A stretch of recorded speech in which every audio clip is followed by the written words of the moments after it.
तो चलिए आज हम लोग सीखते हैं क्लास 9th मैथमेटिक्स से हैं RS अग्रवाल। एक्सरसाइज है 1F। इसमें हम लोग पढ़ेंगे law of exponent. Class 9th mathematics law of exponent क्या होता है इसके बारे में हम लोग जानेंगे। सबसे पहले हम लोग लॉ ऑफ एक्सपोनेंट की प्रॉपर्टी जो हैं वो आपको दिखाएंगे। उसके बाद फिर इस पे बेस्ट सवाल है उसको बनाएंगे। तो लॉ ऑफ एक्सपोनेंट क्या होता है कि इसके बारे में जानते हैं। क्लास 7 में भी आप पढ़ चुके हैं, क्लास 8 में भी पढ़ चुके हैं कि एक्सपोनेंट क्या होता है। एक्सपोनेंट मतलब घात क्या होता है, इसके हिंदी में कहते हैं इसका घात के नियम, है ना। या इसको आप यहाँ पे हम टॉपिक लिखते हैं और यहाँ पे आप लोग समझिए। तो सबसे पहले आप लिखते हैं लॉ ऑफ, क्या लिखेंगे, एक्सपोनेंट, एक्सपोनेंट्स, है ना। लॉ ऑफ एक्सपोनेंट क्या होता है, क्लास 9 मैथमेटिक्स से RS अग्रवाल। ध्यान दीजिए, हम लोग सबसे पहले इसको यहाँ पे देखेंगे कि अगर मेरे पास a है ना, और इसका मल्टीप्लाई हम कराते हैं यहाँ पे a से, है ना। ये क्या है, विद बेस a, ये बेस है इसका, ये क्या कराता है, ये बेस कराता है, और ये भी क्या कराता है, इसका बेस कराता है, ठीक है। ये बेस हो गया। और कोई भी अगर चीज यहाँ पे वेरिएबल लिखा हो, है ना, तो इसमें हम लोग ये समझते हैं कि ये जो वेरिएबल है इसके बटे में एक होता है, इसके कोफिशिएंट में आगे एक होता है, इसका पावर एक होता है। इतना चीज तो हमको समझ में आना चाहिए कि कोई भी वेरिएबल कहीं पे लिखा हो या कांस्टेंट जो भी नंबर लिखा हुआ हो, है ना। जैसे मान लीजिए यहाँ पे x लिखा हुआ है, तो हम लोग यहाँ समझते हैं कि सबसे पहले तो हम लोग ये जानते हैं कि इसके पावर में अगर कुछ भी नहीं है तो पावर में क्या है, तो 1 है। इसके बटे में अगर कुछ भी नहीं है तो इसके बटे में भी 1 है। इसके आगे कोफिशिएंट में अगर कुछ भी नहीं है तो यहाँ भी क्या है, 1 है। इतना चीज हमको पता होना चाहिए। और ये चीज जो है इसका कहलाता है पावर। ये जो है इसका क्या कहलाता है, ये पावर कहलाता है। और ये जो है इसके डिनोमिनेटर इसके नीचे में, जिसके बटे में कुछ नहीं होता उसके बटे में 1 होता है। और ये जो है कोफिशिएंट कहलाता है। कोफिशिएंट आप क्लास 9th में आप लोग सीखेंगे कोफिशिएंट क्या होता है। क्लास 8 में भी आप लोग पढ़ चुके हैं और क्लास 10 में कोफिशिएंट के बारे में हम लोग बढ़िया से डिटेल में पढ़ेंगे। कोफिशिएंट क्या होता है, जैसे यहाँ पे देखिए ये x² है, इसके आगे जो 2 लिखा हुआ है ये कहलाता है कि x² कोफिशिएंट क्या है, तो 2 है। ये होता है कोफिशिएंट, ठीक है। इतना चीज समझ में आ गई। अब यहाँ देखिए हम लोगों को सीखना है कि इसका जब बेस सेम होता है तो इसका पावर अगर चाहिए m है और इसका पावर ये n है तो क्या होगा। इसका नियम कहता है अगर दोनों का बेस कैसा हो, सेम हो, बेस सेम होता तो पावर क्या होगा, तो ये पावर जो है इसका ऐड हो जाता है। क्या होता है, इसका पावर ऐड हो जाता है, मतलब जुड़ जाता है। जैसे यहाँ देखिए ये भी बेस a है, यहाँ भी बेस a है, तो यहाँ से एक a लिखेंगे और इसका पावर ये हो जाएगा m प्लस n हो जाएगा, ठीक है। जब गुना में होगा तब बेस सेम होगा तो पावर जुड़ जाएगा। ये चीज समझ में आ गई। चलिए इसको हटाते हैं, यहाँ से देखिए अगर यही चीज यहाँ पे दूसरा देखिए क्या करता है। अगर यहाँ पे बेस सेम है ना, और ये कैसे है तो भाग में, है ना। ये है a, इसका पावर m है और इसका पावर n है। बेस अगर दोनों का सेम है, यहाँ भी a लिखा हुआ है, यहाँ भी a लिखा हुआ है, जब दोनों का बेस सेम होता है तो पावर सब्ट्रैक्ट हो जाता है, घटा दिया जाता है। जैसे यहाँ लिखेंगे a और इसका पावर हो जाएगा m माइनस n, ठीक है।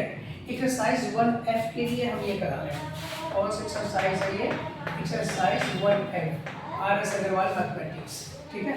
यहाँ ध्यान दीजिए। अब देखिए यहाँ पे हम क्या करते हैं, ये गुना में क्या हो गया, पावर जुड़ गया, भाग में क्या होगा, पावर घट गया। अब यहाँ पे हम ऐसा रखते हैं कि अगर ये दोनों का बेस ये a है और ये बेस b है, इसका पावर यहाँ पे m है और इसका पावर यहाँ पे n है ना। दोनों का बेस क्या है, ये m है, इसका पावर यहाँ पे क्या है, m। दोनों का बेस डिफरेंट है और पावर कैसा है, सेम। इसको कहते हैं पावर, ये भी है पावर, तो यहाँ लिखेंगे ab और इसका पावर क्या हो जाएगा, m हो जाएगा, ठीक। ये चीज सीखे हम लोग। और यहाँ पे देखिए पांचवा में क्या है कि 1 2 3, चौथा देखिए क्या है ना। अगर मेरे पास ऐसा हो कि बेस है ना, ये a है ना, और इसका पावर यहाँ पे अगर n है और इसका होल पावर यहाँ पे n है ना, ऐसा होगा तो हम लोग क्या करेंगे कि इसको a का पावर अब हो जाएगा, यहाँ देखिए एम इंटू क्या हो जाएगा, यहाँ पे एन हो जाएगा। ठीक है, ये भी आपको समझ में आ गया। यहाँ देखिए 1 2 3 4, एक चीज और सीखिए यहाँ पे। देखिए अगर कोई भी नंबर है, दुनिया का कोई भी नंबर लिखा हुआ है, अगर इसके पावर में अगर 0 है तो इसका आंसर 1 होता है। ये आप भी याद कर लीजिए। अब नेक्स्ट सीखिए क्या है, अगर यहाँ पे a है, इसका पावर -m है, इसको हम लोग ऐसा लिख सकते हैं 1/a का पावर m, ऐसे ऊपर में लिख सकते हैं। ठीक है, अगर यही चीज नीचे में है 1/a का पावर यहाँ पे m है, ये जब ऊपर जाएगा तो a का पावर -m हो जाएगा। ये चीज आपको पता होना चाहिए इतना सा। ठीक है, तो हम जाके ये एक्सरसाइज कर सकते हैं। ठीक है, तो इतना चीज आपको जब पता चल गया तो एक्सरसाइज 1F पे हम लोग सवाल बनाते हैं। सबसे पहला ये हो गया, है ना। दूसरा भी समझें, ये गुणा में, ये भाग में, उसके बाद दोनों का बेस डिफरेंट, पावर सेम है। उसके बाद जो है दूसरा तीसरा हो गया, चौथा आपके पास हो गया जब दोनों पावर क्या हो, डिफरेंट हो, बेस एक ही हो तो m इंटू एम हो जाता है। उसके बाद देखिए यहाँ पे दुनिया का कोई भी नंबर हो या कुछ भी हो, उसका पावर अगर 0 होता है तो उसका मान 1 होता है। यहाँ देखिए a का पावर -m है तो ये बराबर क्या हो जाएगा 1/a का पावर m, ऐसे लिख सकते हैं हम लोग। अगर यही चीज 1/a का पावर m है तो हम लोग इसको ऐसे दिखा सकते हैं। ठीक है, इतना चीज आपको पता होना चाहिए। चलिए अब यहाँ पे हम लोग सवाल करते हैं। देखिए सवाल कैसे करेंगे, सवाल है एक्सरसाइज, है ना, 1F का, है ना, आरएस अग्रवाल। तो यहाँ पे लिखिए एक्सरसाइज है आपका ये 1F, है ना, क्लास 9 का मैथमेटिक्स है ना। ध्यान दीजिए, सबसे पहला सवाल है आपके पास है, दिया हुआ है कि मान लीजिए यहाँ पे है 32 लिखा हुआ है, 32 का पावर अगर यहाँ पे दिया हो 1/5 लिखा हो, तो बताइए इसका आंसर क्या होगा। ठीक है, तो इस टाइप के सवाल को करने के लिए सबसे पहला काम क्या करेंगे हम लोग, ये जो 32 है तो 32 को यहाँ पे लिखेंगे और इसका हम लोग प्राइम फैक्टराइजेशन कराएंगे। इसका प्राइम फैक्टराइजेशन कराएंगे, 2 से कराएंगे कितना होगा 16 हो जाएगा, फिर 2 से कराएंगे कितना हो जाएगा 8 हो जाएगा, फिर 2 से कराएंगे कितना हो जाएगा या 4 हो जाएगा, फिर 2 से कराएंगे कितना होगा 2 हो जाएगा, फिर 2 से कराएंगे या कितना हो जाएगा 1। ऐसे करके आप लोग सबसे पहला काम है कर लेना। देखिए यहाँ पे 1 2 3 4 5 आप लिखेंगे ऐसे, इसको 2 गुना 2 गुना 2 गुना 2 गुना 2 गुना 2। ठीक, 1 2 3 4 5, है ना, इतना लिखेंगे। इसको क्या हम ऐसा लिख सकते हैं कि 2 का पावर इसको हम 5 भी कर सकते हैं, है ना, 2 का पावर 5 इस फॉर्म में हम लोग इसको लिख सकते हैं। यही चीज़ को हम क्या करेंगे, अब इसको हटाते हैं, 2 का पावर 5, यही चीज़ लिखिए। यहाँ पे 32 है, 32 को हम लोग लिख सकते हैं 2 का पावर 5, इसका होल पावर क्या है 1/5। अब बताइए 2 का पावर 5 है, इसको हम लोग ऐसा लिख सकते हैं n इंटू क्या है 1 यहाँ 5, ये 5 से 5 कट जाएगा। यहाँ मेरे पास क्या आ गया 2 का पावर ये 1, आंसर इसका क्या हो गया तो 2। ये चीज़ आपका हो गया आंसर। ठीक है, ये तरीका है सवाल को करने का लॉ ऑफ एक्सपोनेंट में। एक तरीका तो ये हो गया। अब देखिए नेक्स्ट हम लोग क्या करेंगे, एक क्वेश्चन आपके पास है, और चलिए यहाँ पे ये है आपके पास 64 है ना। ये 64 का यहाँ पे दिया हुआ है कि यहाँ पे ये 1/2 है पावर, क्या है 64 का 1/2 है पावर। इसको सोल्व करेंगे तो कैसे करेंगे, सबसे पहले यहाँ पे हम लोग 64 को क्या करेंगे प्राइम फैक्टराइजेशन करेंगे। यहाँ पे लिखिए 64 लिखेंगे और इसका प्राइम फैक्टराइजेशन करेंगे। 2 से कराएंगे यहाँ पे 32 होगा, फिर 2 से कराएंगे कितना होगा 16 होगा, फिर 2 से कराएंगे कितना होगा 8 होगा, फिर 2 से कराएंगे कितना होगा यहाँ पे 4 होगा, फिर 2 से कराएंगे कितना होगा यहाँ पे 2 होगा, फिर 2 से कराएंगे यहाँ पे ऐसा हो जाएगा। इसका प्राइम फैक्टराइजेशन कर लीजिए। अब देखिए 1 2 3 4 5 6 बार लिखा हुआ है, तो आप इसको ऐसे लिख सकते हैं क्या 2 का पावर यहाँ पे 6 ऐसा लिख सकते हैं। यही चीज़ देखिए यहाँ पे लिखिए 64 को, तो 64 यहाँ पे देखिए ये है 64 है ना, 64 है, इसको हम लिख सकते हैं 2 का पावर 6, इसका होल पावर कितना हो गया बताइए 1/2। अब यही चीज़ सोल्व कीजिए, यहाँ पे 2 का पावर 6 है और गुना में यहाँ पे 1/2 ऐसा है। ठीक है, ये 2 या 6 कट गया। आप देखिए 2 का पावर कितना हो गया यहाँ पे हो गया 3, 2 का पावर 3 कितना होता है, तो यहाँ पे इसका आंसर हो गया 8, है ना। इस टाइप से हम लोग सवाल को कर सकते हैं। चलिए इसके बाद देखते हैं हम लोग, यानी कि आप कोई भी सवाल है आप इस टाइप से कर सकते हैं। ठीक है, चलिए इसको हटाते हैं। एक्सपेक्ट करिए, ठीक है। अगर देखिए यहाँ पे आपके पास क्वेश्चन ऐसा हो, है ना, बेस सेम पर लेते हैं, है ना, किसने बेस सेम पे लेते हैं। बेस सेम पे देखिए यहाँ पे अगर मान के चलिए यहाँ पे 6 है, 6 की पावर यहाँ पे 2/3 और यहाँ पे गुना और यहाँ पे 6 है, यहाँ 6 की पावर यहाँ पे 1/3। तो बताइए इसका आंसर क्या होगा।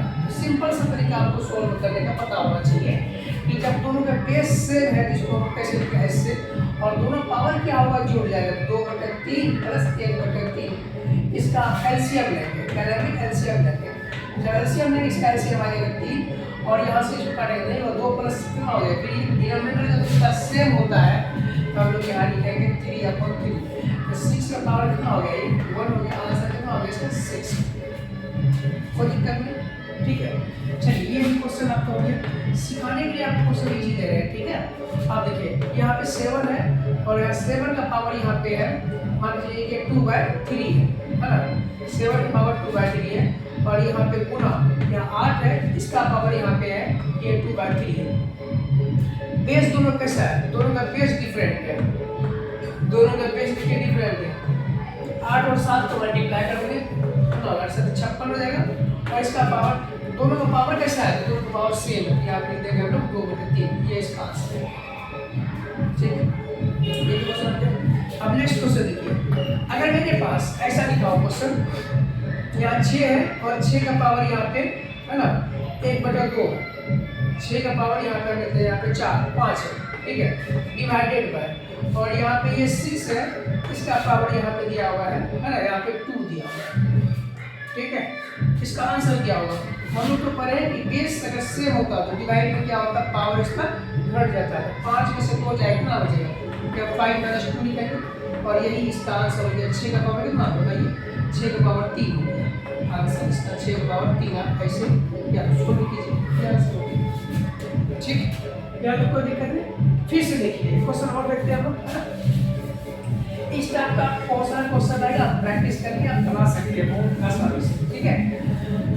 और ये सारी चीज है ना आप लोगों को पता होना चाहिए एक्सपोनेंट में क्या करना होता है ना, कि कैसे सवाल बनाना होता है, इतना तो आपको पता होना चाहिए। 7 8 से आप लोग पढ़ के हैं तो एक्सरसाइज बताए बनाने में कोई दिक्कत ज़्यादा नहीं होगा, ठीक है। इसके बाद देखिए क्वेश्चन फिर से आपको हो गया है ना। क्वेश्चन मान लीजिए ये है यहाँ पे 3 का पावर है ना, ये 3 का पावर यहाँ पे मान लीजिए यहाँ पे 5 है, 3 के पावर यहाँ पे 7 है ना, और गुना और यहाँ पे है ये 3 है और 3 के पावर यहाँ पे है 8 है ना, ऐसा है। दोनों बेस सेम है।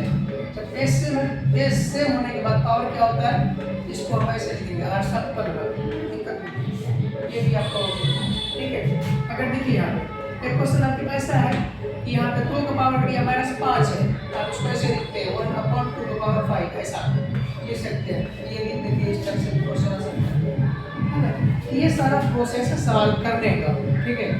तो चलिए कुछ यहाँ तक बोलने के बाद एक्सरसाइज नंबर सिस्टम जो है क्लास 9 का चैप्टर फर्स्ट जो है ये आपका कंप्लीट हो गया, नंबर सिस्टम। इसमें लास्ट सवाल था और इसी पे बेस्ड जितना भी सवाल का आप लोग बना सकते हैं, इसमें कोई दिक्कत नहीं, ठीक है।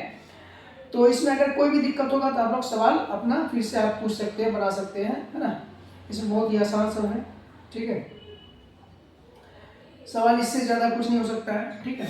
अगर आपको सवाल और प्रैक्टिस करना तो आप देख सकते हैं। चलिए एक क्वेश्चन और कराते हैं, माइनस वाला नहीं कराया, तो देखिए यहाँ पे ये 81 है और इसका पावर -1 यहाँ पे 4 है, कोई दिक्कत नहीं। इसको हम लोग कैसे बनाएंगे, ये 81 है तो 81 का सबसे प्राइम कराएंगे हम लोग, क्या प्राइम फैक्टराइजेशन कराएंगे, 2 से नहीं 3 से लेंगे तो यहाँ हो जाएगा बताइए 27 है ना।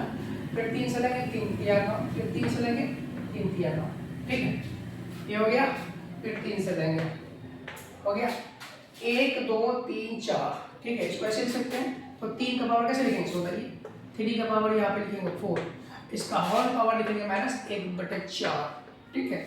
यहाँ पे देखिए इसको लिखेंगे 3 का पावर यहाँ पे जो है 4 × ये है 1/4 -4, ये 4 से 4 कट जाएंगे। इसका आंसर जो है 3 का पावर -1, इसको आप लोग ऐसे लिखते हैं 1/3, ये हो गया इसका आंसर, ठीक है।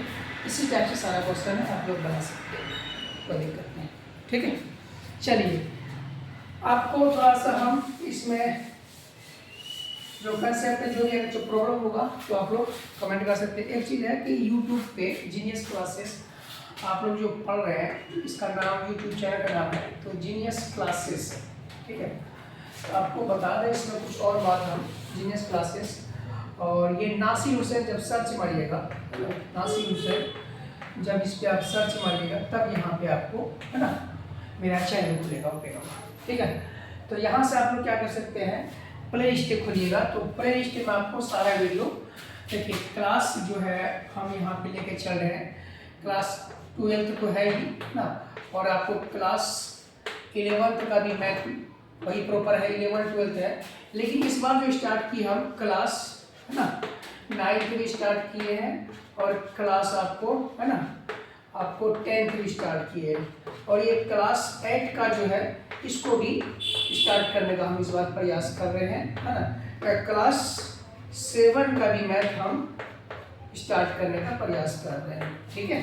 ये सारे मैथमेटिक्स, यानी इस मेरे जो यूट्यूब चैनल है इस पे आपको मैथमेटिक्स बेहतर से बेहतर लेवल का आपको मिलने वाला है। और जितने भी 11 12th के बच्चे वो भी ध्यान से सुने कि देखिए यहाँ पे क्या है कि आप लोगों को जो है नीट वाले जो बच्चे जितने भी है, नीट वाले जो बच्चा है स्पेशल उसके लिए है, स्पेशल बैच उसके लिए स्टार्ट कर रहे हैं। क्या करें, स्पेशल जो बैच है वो स्टार्ट हो रहा है। इस बैच को जो हम स्टार्ट कर रहे हैं सिर्फ स्पेशल किसके लिए, नीट वाले स्टूडेंट के लिए, बायो वाले स्टूडेंट के लिए। इसमें जो बेसिक मैथमेटिक्स है, क्या है बेसिक जो मैथमेटिक्स है ये हम स्टार्ट कर रहे हैं, बेसिक मैथमेटिक्स स्टार्ट कर रहे हैं, ठीक है। इसमें आपको जो पुराने वाले हैं जो टॉपिक है तो इंटीग्रेशन हो गया, है ना, हाँ सबसे पहले हम ट्रिग्नोमेट्री लेते हैं, ट्रिग्नोमेट्री हो गया, है ना, ट्रिग्नोमेट्रिक हो गया, उसके बाद इंटीग्रेशन हो गया, है ना, इंटीग्रेशन हो गया, डिफरेंशिएशन हो गया, है ना, डिफरेंशिएशन हो गया, उसके बाद लॉगरिथमिक फंक्शन हो गया, लॉगरिथमिक फंक्शन हो गया, उसके बाद एक्सपोनेंशियल फंक्शन हो गया, एक्सपोनेंशियल फंक्शन हो गया, ये सारे टॉपिक है ना, और अलजेब्रा हो गया। ये स्पेशल बैच है नीट वाले स्टूडेंट की। जितने भी नीट वाले स्टूडेंट हैं वो सभी ध्यान से सुने, क्योंकि आपको अगर ये बेसिक मैथमेटिक्स नहीं आता है तो आपको फिजिक्स में बहुत ज़्यादा प्रॉब्लम होगा, जो आपको सवाल बनाने में बहुत दिक्कत होगा। तो आप लोगों को ये बेसिक मैथमेटिक्स पढ़ना चाहिए, है ना। ये जितने भी टॉपिक लिखे हुए ये सारे टॉपिक जो है हम स्टार्ट कर रहे हैं बैच, है ना, उस बैच में आप लोग ज्वाइन कर सकते हैं। और मेरा जो एड्रेस है वो हजरतगंज लाइन बाजार पूर्णिया, कॉन्टैक्ट नंबर आपको लिख दें और हर जगह मिल भी जाए कॉन्टैक्ट नंबर। ये मेरा कॉन्टैक्ट नंबर है 72525062 यहाँ पे लिखते 7250620155। ये मेरा नंबर है, इस नंबर पे कॉल करके आप बात कर सकते हैं और अपने बैच को ज्वाइन कर सकते हैं। और आप लोगों को बता दें इसमें बेसिक मैथमेटिक्स जो आपको पढ़ाएंगे इसमें हम पूरा प्रयास रहेगा कि आपका जो PYQ में जो मैथमेटिक्स जो कैलकुलस पूछा गया है आपके फिजिक्स में जो प्रॉब्लम हुआ है नीट में, वो सारे प्रॉब्लम को हम कराने का प्रयास करेंगे। और time and graph, speed and graph का जो आपके पास सवाल जो बनता है, जब उसमें आपको ग्राफ बनाने के लिए 1-2 सवाल रहता है नीट में, तो आपको स्पीड और टाइम और उसका ग्राफ भी आपको हम बताएंगे, ठीक है। तो ये चीज़ आप लोग ध्यान रखिएगा। बैच ज्वाइन करना है तो आप लोग बैच आगे ज्वाइन कर सकते हैं, ठीक है। चलिए यहाँ तक आपका ये चीज़ कंप्लीट हो गया। तो चलिए कुछ आपको हम एक इसमें शॉर्ट ट्रिक के बारे में, कुछ बच्चे आप बोल रहे थे सर कि शॉर्ट ट्रिक, ठीक है, नीट वाले बच्चे जो है या जो IIT वाले बच्चे, दोनों में डिफरेंस क्या होता है, कैसे कैलकुलेशन करता है, उसका कैलकुलेशन तेज क्यों होता है, इसका कैलकुलेशन स्लो क्यों होता है। तो कहीं ना कहीं सबसे बड़ा फैक्टर जो होता है मैथमेटिक्स का होता है, क्योंकि अगर आपका मैथमेटिक्स अगर से बढ़िया है तो आपका फिजिक्स में जो है फिजिकल वाला जो केमिस्ट्री में भी आपका फिजिकल वाला पार्ट वो आपका सॉल्यूशन हो जाएगा। अगर आपका मैथ बढ़िया नहीं है तो आपका जो केमिस्ट्री है वो तो फिजिकल वाला पार्ट होगा नहीं, उसके बाद फिजिक्स तो आपका प्रॉपर वे में होगा ही नहीं। विदाउट मतलब जो है मैथमेटिक्स का आपका इमेजिंग करना बेकार है, ये वेस्ट है। कि आप लोग जो लगता है ना कि हम नीट क्वालिफाई कर लेंगे, आप सोचते रह जाएंगे, है ना, आपका नीट क्वालिफाई नहीं होगा। बस एक्सेप्शन में अपने आप को काउंट मत कीजिए, क्योंकि एक्सेप्शन जो है ना, अगर आप सोच रही है कि हम एक्सेप्शन में मेरा मैथ बढ़िया है तो आपका ये आप उसमें काउंट मत कीजिए, क्योंकि वो है जो बच्चा जिसका मैथ बढ़िया है वही बच्चा का नीट भी निकल रहा है, और वही बच्चा का नीट भी निकल रहा है जो बच्चा मेंस भी क्लियर कर रहा है, आईआईटी भी क्लियर कर रहा है और नीट भी क्लियर कर रहा है। तो ऐसे टाइप के बच्चे हैं, तो आप अपने आप को उसमें काउंट मत कीजिए, शुरू से स्टार्टिंग से मेहनत कीजिए, अपने अंदर जो है एनर्जी रखिए और ताकि आपका बेहतर हो सके, ठीक है।